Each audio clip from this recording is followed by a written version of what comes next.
अस्सलामुअलैकुम। Integration by parts. Integration जो है वो कैलकुलस का सबसे अहम तरीन टॉपिक है और यूजुअली जो है ये 12th क्लास में और जो ओ लेवल ए लेवल या इंजीनियरिंग की जो मैथ है इसे वो कहा जाता है। तो काफ़ी अहम और काफ़ी टफ टॉपिक है। तो मेरी कोशिश है कि मैं हर एक जो फार्मूला है उसको सेपरेटली आप लोगों को समझाऊं, बताऊं, उसके बाद फिर मैं इसके मुताबिक आपको एक्सरसाइज कराऊं। तो बग़ैर कोई टाइम ज़ाय किए चलते हैं हम अपनी वीडियो की तरफ। इंटीग्रेशन बाई पार्ट्स, पहले मैंने लिखा है ये फार्मूला। क्या लिखा है मैंने? फार्मूला के बाई पार्ट्स होता क्या है। पहले तो ये बात ध्यान में रख लो कि इंटीग्रेशन बाई पार्ट्स का जो फार्मूला है वो उस वक्त अप्लाई होता है जब दो फंक्शन आपस में मल्टीप्लाई हो रहे होते हैं। दो फंक्शन हो हमारे पास और वो दोनों आपस में मल्टीप्लाई हो रहे हों और हमने उनको इंटीग्रेट करना हो, तो then we usually make use of the formula known as a integration by parts. तो सपोज करो we have a two function F and G. हमारे पास दो फंक्शन है, ये देखें एफ और जी दो फंक्शन है। इनका जो इंटेग्रल है वो होता है पहला फंक्शन फ्री, यानी एफ वैसे का वैसे लिख देंगे, ठीक है ना। दूसरे फंक्शन का इंटेग्रल जी का इंटेग्रल माइनस पहले फंक्शन का derivative D by D F of F into integral of G दूसरे का इंटेग्रल, और फिर इस पूरे का एक बार फिर इंटेग्रल हम लेंगे, ठीक है ना। ये अगर एफ और जी होगा। मैंने इसको 1 और 2 का नाम देकर भी फार्मूला नीचे एक्सप्लेन किया है। मतलब हमारे पास दो फंक्शन हो, एक फंक्शन 1 है एक फंक्शन 2 है, आपस में दोनों क्या हो रहे हैं, मल्टीप्लाई हो रहे हैं। तो इनका इंटेग्रल लेने का मेथड ये होगा कि पहला फंक्शन फ्री, दूसरे का इंटेग्रल माइनस पहले का डेरिवेटिव दूसरे का इंटेग्रल, और इस पूरे का एक बार फिर इंटेग्रल लेंगे, ठीक है ना। एक तो ये बात है इंटीग्रेशन बाय पार्ट्स का। अब दूसरी बात यह है कि सबसे जो अहम चीज़ जो आपने याद करनी है वो ये है कि जब दो फंक्शन मल्टीप्लाई हो रहे होते हैं तो उस वक्त एक हमने सिलेक्शन ये भी करनी होती है कि विच वन फंक्शन में be taken as a first function and which function should be considered as a second function. किस फंक्शन को हम पहला फंक्शन लें और किस फंक्शन को हम दूसरा फंक्शन लें। तो ये बात देख लें कि दूसरे फंक्शन में हमारे पास इंटेग्रल होता है, यहाँ भी दूसरे फंक्शन का इंटेग्रल है, यहाँ भी दूसरे फंक्शन का इंटेग्रल है। तो जब दूसरे फंक्शन का इंटेग्रल है और पहले का यहाँ पर पहला फ्री है, यहाँ पर पहले का डेरिवेटिव है, तो दूसरे का यहाँ पर भी इंटेग्रल है, यहाँ पर भी इंटेग्रल है। तो इसका मतलब है दूसरा फंक्शन हमारे पास वो फंक्शन होना चाहिए जिसका इंटेग्रल हमें आसानी से मालूम हो सके। जिसका इंटेग्रल क्या है, आसानी से, मसलन लॉग और इन्वर्स ट्रिग्नोमेट्रिक फंक्शन जो हैं इनके जो इंटेग्रल हैं वो हमें आसानी से मालूम नहीं होते जब हम ये क्वेश्चन सॉल्व कर रहे होते हैं। तो इसलिए इंटीग्रेशन बाय पार्ट्स के तहत क्वेश्चन को करने के लिए ज़रूरी है कि that function should be considered as a second function whose integral can be determined as a easily, अगर आसानी से मालूम कर सकें। तो so log and inverse trigonometric function will always be considered as the first function when we will doing the question, we will solving the question through the method of integration by parts। यही चीज़ मैंने लिख दिया है कि note, हमेशा उस function को दूसरा फंक्शन लिया जाता है जिसका इंटेग्रल आसानी से मालूम हो। मतलब log और इन्वर्स फंक्शन को हमेशा पहला फंक्शन तस्वर किया जाएगा। ये देखें मैंने ये एक मिसाल का हल सॉल्व किया है। हमारे पास है इंटीग्रेट करो x log x को। अब देखा ये है हमारे पास x, ये क्या है, फर्स्ट फंक्शन है, ये क्या है, फर्स्ट फंक्शन है, और ये हमारे पास क्या है, log x, ये हमारे पास क्या है, ये सेकंड फंक्शन है। लेकिन log x का मैंने अभी लिखा है कि log और इन्वर्स फंक्शन को हमेशा क्या है, पहला फंक्शन तस्वर किया जाता है। सो हम क्या करेंगे, इसको हम पहला फंक्शन लेंगे और इस x को हम क्या करेंगे, सेकंड फंक्शन। तो फार्मूला हमारे पास क्या है, फार्मूला हमारे पास है कि ये आता है फर्स्ट फंक्शन फ्री, यानी log x जो होगा वो क्या होगा, फ्री होगा, into integral of second function, integral of x dx, minus का d by D x of first function, यानी d by D x of first function अब कौन सा है, log x है, d by D x of log x, into integral of second function, integral of second किसको ले रहे हैं हम, x को। इस पूरी की पूरी रकम का एक बार हम क्या लेंगे, फिर इंटेग्रल लेंगे। ये हमारे पास बाय पार्ट्स का मेथड है। अब क्या होगा, अब होगा ये कि इस log x को log x लिखते हैं और x का इंटेग्रल क्या आता है, वो आता है x स्क्वायर बाई 2। कैसे आता है, वो हमारे पास फार्मूला इंटीग्रेशन का x raise power n d x. तो इसका जो आंसर है वो क्या आता है, x raise power n plus one over n plus one plus constant of integration. अब चूंकि हमारे पास इंटेग्रल x है तो x की पावर 1 है, तो इस फार्मूले के तहत इसकी पावर के साथ 1 ऐड करेंगे, x की power 1 plus 1 over 1 plus 1 plus constant of integration. तो ये आ गया x square by 2 plus c x square by 2। आगे क्या है हमारे पास, आगे माइनस का integral d b d x of log x. Log x का डेट हमें पता है वो क्या होता है 1 बाई एक्स, क्या होता है 1 बाई एक्स। और फिर एक्स का इंटेग्रल वो अभी हमने मालूम किया वो आता है एक्स स्क्वायर बाई 2। इस सारे का एक बार फिर इंटेग्रल, ये एक्स और ये एक्स क्या होंगे, कैंसिल हो जाएंगे। इसको पहले लिख दो, इसे बाद में लिख लो। तो ये आ जाएगा हमारे पास X square by 2 into log X minus का ये 1 बाई 2 कांस्टेंट है, इसे हम बाहर निकाल लेते हैं, into integral of X D x. तो ये क्या आ जाएगा हमारे पास X square by 2 into log X minus का 1 बाई 2, एक्स का क्या आता है अभी हमने सॉल्व किया है x square by 2 plus constant of integration. तो ये क्या आंसर आ जाएगा x square by 2 log X minus x square by ये 2 है 2 दूनी 4 2 2 4 प्लस कांस्टेंट ऑफ इंटीग्रेशन, ये इंटीग्रेशन बाई पार्ट्स है। चूँकि डेरिवेटिव और एंटी डेरिवेटिव जैसा कि नाम से ज़ाहिर है एक दूसरे के रेसिप्रोकल है, अगर हम इसी का जिस रकम का हमने इंटीग्रेशन लिया है इसी का अगर हम डेरिवेटिव ले लें तो हमारे पास वही रकम आ जाएगी जिसको हमने क्या किया है, इंटीग्रेट किया है। अब मैं इसकी कुछ और एग्जांपल्स आपको समझाता हूँ ताकि आपको इंटीग्रेशन बाई पार्ट्स का जो मेथड है वो क्लियर हो जाए, ठीक है ना। अब देखते हैं कौन सी एग्जांपल है। बस हमारे पास ये है इंटीग्रेट एक्स साइन एक्स। अब इसमें हम देखते हैं कि कोई भी फंक्शन ना इन्वर्स ट्रिग्नोमेट्रिक है और ना ही लॉग फंक्शन है। जब भी हमें किसी स्टेटमेंट में ना इन्वर्स ट्रिग्नोमेट्रिक फंक्शन दिया जाए और ना लॉग का क्वेश्चन रकम हमें दी जाए तो फिर हम उस फंक्शन के ऑर्डर को चेंज नहीं करेंगे, वो वैसे का वैसे रह जाएगा। So this will be considered as a first function और this will be considered as a second function. तो क्या आ जाता है, फर्स्ट फंक्शन वैसे into integral of second function, ठीक हो गया, minus D by D x of first function यानी X into integral of second function यानी साइन एक्स, और इस पूरे का एक बार क्या लेंगे, फिर इंटेग्रल लेंगे डी एक्स। तो एक्स वैसे का वैसे आ जाएगा, साइन एक्स का इंटेग्रल आता है माइनस काज एक्स, क्या आता है माइनस काज एक्स, क्योंकि डेरिवेटिव और एंटी डेरिवेटिव एक दूसरे के रेसिप्रोकल होते हैं। जब हम माइनस काज एक्स का डेरिवेटिव लेते हैं तो साइन एक्स आ जाता है, क्योंकि साइन का माइनस काज है, माइनस माइनस क्या हो जाएगा, प्लस हो जाएगा। नेक्स्ट एक्स का डेरिवेटिव 1 इंटू काज एक्स का साइन एक्स का माइनस काज एक्स अभी हमने लिखा है, इसका एक बार फिर इंटेग्रल। अब इस माइनस को बाहर निकाल लेंगे तो ये आएगा माइनस का एक्स काज एक्स माइनस माइनस क्या हो जाएगा प्लस इंटेग्रल काज एक्स डी एक्स। तो ये क्या आ जाएगा माइनस का एक्स काज एक्स प्लस काज एक्स का इंटेग्रल क्या आता है साइन एक्स, क्योंकि साइन एक्स का डेरिवेटिव क्या होता है काज x plus constant of integration, ये इसका आंसर है। सिमिलरली हमारे पास क्वेश्चन है, अब सिंपल उसने दिया है लॉग एक्स का, क्या दिया है लॉग एक्स का। अब मैंने जैसा कि इसके फार्मूले में शुरुआत में लिखा है कि लॉग और इन्वर्स ट्रिग्नोमेट्रिक फंक्शन जो होते हैं इनके जो इंटेग्रल हैं वो आसानी से मालूम नहीं होते, specially with in the question, जब हम क्वेश्चन को सॉल्व कर रहे होते हैं तो इसलिए इनको हम सेकंड फंक्शन जो है वो ट्रीट नहीं करते बल्कि इनको फर्स्ट फंक्शन करते हैं।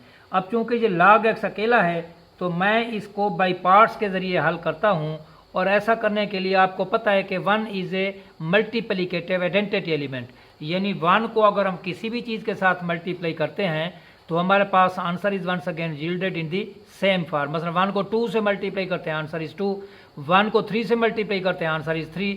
तो 1 को अगर हम log x से मल्टीप्लाई कर दें तो answer will be log x। अब हमारे पास 2 फंक्शन हो गए, तो ये फर्स्ट फंक्शन और ये क्या हो जाएगा हमारे पास 1 जो होगा वो सेकंड फंक्शन होगा। अब फिर वही by parts, first function free integral of second function यानी 1 का minus D by D x of first function यानी log x into integral of 1 D x, इसका एक बार फिर इंटेग्रल, ठीक हो गया। तो ये आएगा log x, 1 का इंटीग्रल क्या आता है x, क्योंकि x का डेरिवेटिव क्या होता है 1 होता है, माइनस log x का derivative 1 over x into x का 1 का इंटीग्रल क्या आता है x, इसका एक बार फिर इंटीग्रल, ये x और ये x कैंसिल हो जाएंगे, तो इस x को पहले ले दो, x log x minus integral 1 dx, तो ये क्या आ जाएगा x log x, 1 का इंटीग्रल क्या आता है x, क्योंकि x का डेरिवेटिव 1 है, minus x plus constant of integration. अगर इसी रकम का हम डेरिवेटिव लें तो अगेन हमारे पास आंसर क्या आ जाएगा log x आ जाएगा। तो ये बड़ा आसान मेथड है इंटीग्रेशन के क्वेश्चन को चेक करने के लिए कि वेदर हमने क्वेश्चन ठीक किया है या गलत किया है। तो आंसर का अगर आप डेरिवेटिव लें तो दी हुई रकम आती है तो यू हैव डन वेल, अगर वो रकम नहीं आती तो इसका मतलब है कहीं ना कहीं मिस्टेक होगी। Again we have question number 3, ये देखें फिर हमारे पास क्या है इन्वर्स ट्रिग्नोमेट्रिक फंक्शन और है भी अकेला, तो सेम का सेम मेथड है, इसको 1 से मल्टीप्लाई कर देंगे, 2 हमारे पास फंक्शन हो जाएंगे। चूंकि इन्वर्स और log will always be treated as a first function, तो साइन इन्वर्स जो है वो फर्स्ट फंक्शन होगा और इसके साथ जो 1 मल्टीप्लाई होगा that will be considered as treated as a second function. तो this can be written as sine inverse X into 1 D X, first function, और ये क्या होगा सेकंड फंक्शन। तो ये आ जाएगा sign inverse x integral 1 D x minus D by D x of sine inverse x integral 1 D X, इस सारे का एक बार फिर इंटेग्रल, ठीक हो गया। तो ये 1 का क्या आता है x आता है, मैं उसको पहले लिख देता हूँ, जैसे यहाँ मैंने x को पहले लिखा है, इसको पहले लिख दिया x log x, तो x sine inverse x minus sine inverse x का क्या आता है 1 over 1 minus x square under root. मैंने डेरिवेटिव के जो फार्मूला जाते हैं उसकी मैंने एक स्पेशली वीडियो पहले अपलोड कर चुका हूँ, जिसका लिंक मैं इस वीडियो में भी दे रहा हूँ। अगर किसी को वो डेरिवेटिव के फार्मूले देखने हैं तो फिर वो वहाँ से आसानी से देख सकते हैं।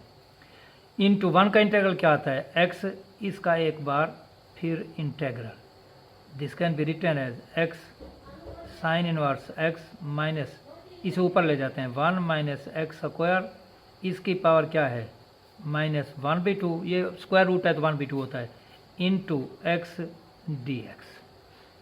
अच्छा, अब हमारे पास फार्मूला है एक इसका इंटीग्रेशन का, वो ये होता है कि अगर हमारे पास हो कैसे भला integral F raise power n into F dash D x, तो इसका आंसर आता है F raise power n plus 1 over n plus 1 plus C. ये एफ डैश जो है ये गायब हो जाता है। क्या होता है, अगर हमारे पास कोई फंक्शन हो, उसकी कुछ पावर हो, साथ मल्टीप्लाई उस फंक्शन का डेरिवेटिव हो, तो उसका आंसर आता है फंक्शन की ताकत के साथ एक जमा बटे वही चीज़ plus constant of integration F dash जो है वो गायब हो जाता है। मैं इसकी मिसाल दूँ आपको, हमारे पास अगर है इंटीग्रेट, ये हमारे पास साइन इनवर्स नहीं, ये कर दें कि sine 3x into cos x D x. अब देखें ये फंक्शन है f, ये n है 3, और साइन का डेरिवेटिव क्या होता है cos, तो इसका जो आंसर है वो क्या आ जाएगा, फंक्शन की ताकत के साथ एक ऐड हो जाएगा sine 4x over 4 plus constant of integration. तो यही चीज़ यहाँ है, जब इसका हम डेरिवेटिव लेते हैं तो वो क्या आता है -2x, और ये इसकी पावर है, ये क्या है x है, तो इसे -2 से मल्टीप्लाई करते हैं, -2 से डिवाइड कर देते हैं और ये फार्मूला अप्लाई कर देंगे। तो ये आ जाएगा हमारे पास x साइन इनवर्स x, जिस -2 से डिवाइड करते हैं उसको मैं बाहर ले लेता हूँ, ये प्लस का 1/2 हो जाएगा, इंटू 1 माइनस एक्स स्क्वायर, इसकी पावर -1/2, और जिस -2 से मल्टीप्लाई कर रहे हैं उसे इधर इससे मल्टीप्लाई कर देते हैं। अब ये देखें, ये फंक्शन है, ये उसकी पावर है, ये इसका डेरिवेटिव है, तो ये फार्मूला आ जाएगा। तो ये हो जाएगा x sine inverse x plus 1/2, क्या हो जाएगा, इसकी पावर के साथ एक ऐड, उसी रकम से डिवाइड कर देंगे, 1 minus x square minus 1/2 plus 1/2 over क्या आ जाएगा 1/2 प्लस c, ये और ये कैंसिल हो जाएंगे, तो क्या आ जाएगा x sine inverse x plus का 1 minus x square square root plus constant of integration. इसका अगर हम डेरिवेटिव लें तो फिर हमारे पास वही साइन इनवर्स एक्स आ जाएगा। 2 क्वेश्चन, अब आखिरी क्वेश्चन है ये क्या है, पहला है, ये दूसरा है, मगर चूंकि ये इन्वर्स है इसलिए this will be considered as a first, this will be considered as a second. तो ये क्या आ जाएगा, फर्स्ट फंक्शन यानी tan inverse X into integral of second यानी X minus D by D x of first यानी tan inverse X into integral of second function X D X, इस सारे का एक बार क्या करेंगे, इंटेग्रल लेंगे। तो x का क्या आता है, एक्स स्क्वायर बाई टू, इसे मैं पहले लिख देता हूँ, into ten inverse x minus ten inverse x का 1/1 प्लस एक्स स्क्वायर, और इस x का क्या आता है, एक्स स्क्वायर बाई टू, इसका एक बार फिर इंटेग्रल। 1/2 कांस्टेंट है, इसे बाहर निकाल लेते हैं। तो x square by two ten inverse x minus 1/2 integral x square over 1 plus x square into D x. अच्छा, अब होता ये है कि मैथमेटिक्स के अंदर होते हैं, एक प्रॉपर फ्रैक्शन होता है, एक इम्प्रॉपर फ्रैक्शन होता है। जब भी ऊपर और नीचे जो वेरिएबल होते हैं उनकी पावर जो है, उनकी जो डिग्री है वो सेम होती है, तो that function is known as a improper fraction, उसे हम क्या कहते हैं, इम्प्रॉपर। और जब भी कभी ऊपर डिग्री ज़्यादा होती है और नीचे डिग्री कम होती है तो then that is also known as a improper fraction. लेकिन जब ऊपर डिग्री कम हो और नीचे डिग्री ज़्यादा हो तो उसको हम कहते हैं वो प्रॉपर फ्रैक्शन होता है। क्या होता है, प्रॉपर फ्रैक्शन। अब यहाँ हमारे पास देखें, ऊपर क्या है, एक्स स्क्वायर है, नीचे भी डिग्री क्या है, एक्स स्क्वायर है, तो इसका मतलब है दिस इज़ इम्प्रॉपर फ्रैक्शन। और मैथ का ये कानून है कि जब भी हमारे पास इम्प्रॉपर फ्रैक्शन हो और उसको हमने इंटीग्रेट करना हो तो उससे पहले हम डिवाइड करते हैं, उसके बाद इंटीग्रेट करते हैं। मिसाल के तौर पर अगर हमारे पास हो x over x plus 1 dx, अब यहाँ भी डिग्री 1 है, यहाँ भी डिग्री 1 है, तो इसे पहले हम क्या करेंगे, डिवाइड करेंगे, उसके बाद इसको इंटीग्रेट करेंगे। तो x को डिवाइड करेंगे किससे, x प्लस 1 से, 1 का टेबल जाएगा, x प्लस 1 माइनस माइनस ये कैंसल माइनस 1, तो ये जो रकम होगी वो क्या आ जाएगी, वो आ जाएगा, मैं क्या हासिल हुआ है 1, और बाकी क्या बचा है -1, और डिवाइडेंड क्या है जिससे डिवाइड किया है x प्लस 1, तो ये रकम और ये रकम सेम है। अब उसको इंटीग्रेट करने के बजाय हम क्या करेंगे, इसको इंटीग्रेट करूँ, ये बड़ा आसान हो जाएगा। अब जो क्वेश्चन हम करने जा रहे हैं उसमें हमारे पास है x square over x square plus 1, इसका इंटेग्रल। तो ऑब्वियसली ये भी क्या है, इम्प्रॉपर फ्रैक्शन। इसे पहले डिवाइड करेंगे, एक्स स्क्वायर को डिवाइड करो एक्स स्क्वायर प्लस 1 से, 1 का टेबल जाएगा, x square plus 1 minus minus ये कैंसल -1, तो ये जो रकम होगी वो किसके बराबर आएगी, वो आ जाएगी जो हासिल हुआ है वो माइनस जो रिमाइंडर बचा है हमारे पास 1, जिसे डिवाइड किया एक्स स्क्वायर प्लस 1, तो वो उसके इंटीग्रल के बजाय क्या आ जाएगा, इसका इंटीग्रल आ जाएगा, 1 minus 1 over x square plus 1 इसका इंटीग्रल। तो मैं इसको डायरेक्ट ऐसे लिख देता हूँ इस रकम को, तो ये क्या आ जाएगी, ये आ जाएगी x square over 2 ten inverse x minus 1/2 into integral 1 minus 1 over 1 plus x square D x. ठीक हो गया। तो ये हमारे पास क्या आ जाएगा, मैं इधर लिख देता हूँ इसको, ठीक है ना, पहले इसे यहीं लिख देते हैं, x square by 2 ten inverse x minus 1 का क्या आता है, एक्स आता है, x/2 माइनस माइनस क्या हो जाएगा प्लस, इसका क्या आता है टेन इनवर्स एक्स, क्योंकि टेन इनवर्स एक्स का डेरिवेटिव क्या आता है 1/1 प्लस एक्स स्क्वायर, तो ये आ जाएगा 1/2 ten inverse x plus constant of integration. तो ये है हमारे पास इंटीग्रेशन बाय पार्ट्स। मैं अगेन समराइज कर देता हूँ, इंटीग्रेशन बाय पार्ट्स में दो फंक्शन आपस में मल्टीप्लाई हो रहे होते हैं, तो एक फंक्शन जो है पहला उसको f कहते हैं, दूसरे को g कहते हैं। हमेशा उस फंक्शन को g तस्वर किया जाता है जिसका इंटीग्रल आसानी से मालूम हो। चूँकि लॉग और इनवर्स ट्रिग्नोमेट्रिक फंक्शन के डेरिवेटिव इंटीग्रल आसानी से मालूम नहीं होते, इसलिए लॉग और inverse trigonometric function are always considered as a first function while we are going to solve the question through the method of integration by parts. तो तवक्को है कि आपको इंटीग्रेशन बाय पार्ट्स का कंसेप्ट क्लियर हो गया होगा। इसकी जब मैं मज़ीद एक्सरसाइज अपलोड करूंगा तो फिर आपको मज़ीद इसकी जो है वो क्लैरिफिकेशन हो जाएगी। इसको तैयार करें, इसको तैयार करने के बाद आप एक्सरसाइज को फॉलो कर सकेंगे। तो अगर आपको हमारी ये वीडियो आपकी अच्छी लगी है तो आपसे गुजारिश है कि हमारे चैनल को लाइक, शेयर और सब्सक्राइब कर दो।